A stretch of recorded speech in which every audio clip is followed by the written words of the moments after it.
ఈ వీడియోలో కొత్తిమీర సాగు గురించి పూర్తి వివరాలు తెలుసుకుందాం.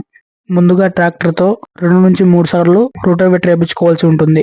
కొత్తిమీర పంటలో అధిక దిగుబడి రావాలంటే దాదాపు 20 కేజీల నుంచి 30 కేజీల వరకు మనము ధనియాలు చల్లుకోవాల్సి ఉంటుంది.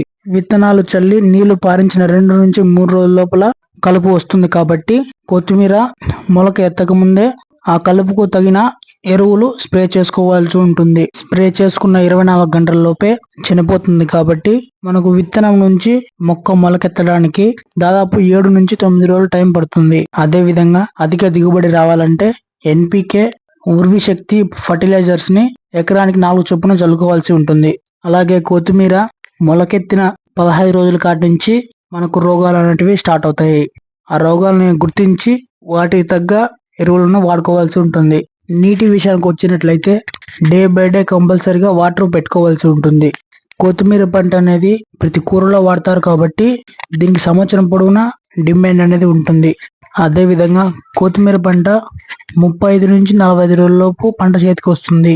దిగుబడి చూసుకున్నట్లయితే ఒక ఎకరానికి 8 నుంచి 10,000 కట్ల వరకు వస్తాయి. ఒక కట్ట 10 రూపాయలు వేసుకున్నా సరే దాదాపు 1,00,000 వరకు ఆదాయం ఉంటుంది. ఇలాంటి మరిన్ని వీడియోస్ కోసం మన ఛానల్ని సబ్స్క్రైబ్ చేసుకోండి.